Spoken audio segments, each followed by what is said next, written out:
बुंदेली समाचार। आकाशवाणी भोपाल से प्रस्तुत हैं बुंदेली समाचार और बुंदेली समाचार के संगे हम हैं आनंद कृष्ण। प्रधानमंत्री नरेंद्र मोदी ने 2026 राष्ट्रमंडल खेलों के दौरान ग्लासगो के एक रेस्तरां में भारत को गलत नक्शा देखने के बाद आपत्ति जतावे के लाने मुक्केबाज लवलीना बोरगोहेन की प्रशंसा करी है। प्रधानमंत्री ने खिलाड़ियों के संगे बातचीत के दौरान लवलीना की सराहना करी और कई के जाए सोच समझ के करी गई प्रतिक्रिया हती, खासकर ऐसे समय में जब वे अपनी जीत को जश्न मनावे के लाने बाहर निकली थीं। प्रधानमंत्री ने कही कि उनके जग कदम को लंबे समय तक याद रखो जे है। लवलीना बोरगोहेन ने ग्लासगो राष्ट्रमंडल खेल 2026 में महिलाओं की 75 किलोग्राम मुक्केबाजी स्पर्धा में रजत पदक जीतो है। लोकसभा ने अधिकरण सुधार विधेयक 2026 पारित कर दो है। आज लोकसभा की कार्यवाही दूसरी बेरा स्थगित होने के बाद जब दोपहर में 2 बजे कार्यवाही शुरू भई, सो विधि और न्याय राज्य मंत्री अर्जुन राम मेघवाल ने विपक्ष के हंगामा के बीच में अधिकरण सुधार विधेयक 2026 पेश करो। जब विधेयक को उद्देश्य विभिन्न अधिकरणों के अध्यक्षों और सदस्यों की योग्यता, नियुक्ति और प्रशासन और कार्यप्रणाली में दक्षता सुधार, पारदर्शिता और एक रूपता सुनिश्चित करने को है। जब विधेयक में राष्ट्रीय अधिकरण आयोग की स्थापना को सही प्रस्ताव है।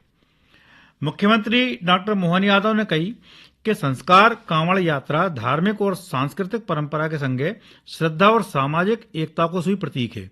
मुख्यमंत्री ने आज जबलपुर में संस्कार कांवड़ यात्रा में शामिल होकर कांवड़ियों पे पुष्प वर्षा करके उनको स्वागत करो और दादा गुरु के संगे कांवड़ उठा के यात्रा में सहभागिता स्वीकारी। बिन ने कही कि सावन भगवान शिव की आराधना और भक्ति को पर्व है। मां नर्मदा को जल लेकर निकले कांवड़ियों को उत्साह अतुलनीय है। मुख्यमंत्री ने कही कि भगवान शिव की भक्ति से प्रदेश में सुख, शांति और समृद्धि को संचार हुए, यही उनकी कामना है। प्रधानमंत्री नरेंद्र मोदी ने विश्व शेर दिवस पर कही है कि भारत में एशियाई शेरों की आबादी बढ़ रही है और उनके पर्यावास को विस्तार हो रहा है।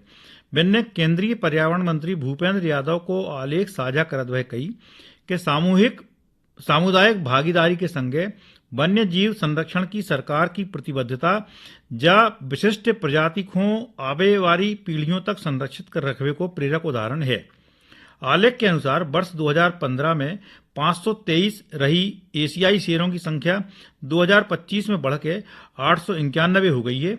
उतनी शेरों को पर्यावास करीब 30,000 से बढ़ के 35,000 वर्ग किलोमीटर हो गया है। मुख्यमंत्री डॉक्टर मोहन यादव ने कही कि विश्व शेर दिवस हमें वन्य जीवों की संरक्षण के प्रति अपनी जिम्मेदारी निभावे की प्रेरणा देते थे। बिन ने कही कि शेर केवल हमारी जैविक विविधता को गौरव नहीं बल्कि प्रकृति के संतुलन को महत्वपूर्ण आधार सुई है। डॉक्टर यादव ने सोशल मीडिया पर जारी अपने संदेश में कही कि शेरों के संरक्षण के लाने करे जा रहे सतत प्रयास हमारी समृद्ध प्राकृतिक विरासत को सुरक्षित रखने की दिशा में महत्वपूर्ण कदम है। मुख्यमंत्री डॉक्टर मोहन यादव ने आज भोपाल के रविंद्र भवन में मध्य प्रदेश पुलिस में नवीन भर्ती और पदोन्नति के उपलक्ष्य में आयोजित आभार और सम्मान समारोह में सहभागिता करी। मुख्यमंत्री ने नवनियुक्त अभ्यर्थियों और पदोन्नत पुलिस अधिकारियों कर्मचारियों को प्रमाण पत्र और रैंक प्रदान करके शुभकामनाएं दी। बिन ने बताई कि प्रदेश के 58 संवर्गों में रिकॉर्ड 27,534 पुलिस अधिकारियों और कर्मचारियों की पदोन्नति भई है। कार्यक्रम से पहले पुलिस जवानों ने मुख्यमंत्री को गार्ड ऑफ ऑनर दो। सावन के दूसरे सोमवार पे प्रदेश शिवमय नजर आओ।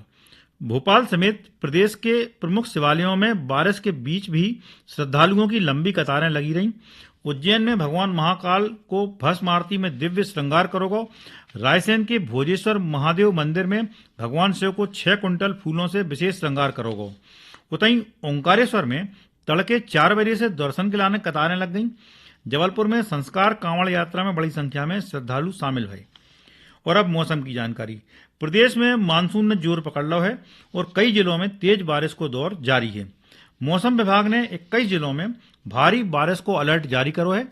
राजगढ़, विदिशा, सीहोर, हरदा और देवास में अति भारी बारिश को ऑरेंज अलर्ट है। इन जिलों में अगले 24 घंटों में 8 इंच तक बारिश को अनुमान है। भोपाल में रात भर बारिश से कई इलाकों में जल भराव हो, जबकि वीआईपी रोड पे पेड़ गिरने से यातायात प्रभावित हो। सीहोर में नदी नाले उफान पे हैं। बारिश को देखते हुए भोपाल, डिंडोरी और राजगढ़ समेत कछु जिलों में स्कूलों की छुट्टी करी गई है। और यही के संगे बुंदेली समाचार समाप्त भये।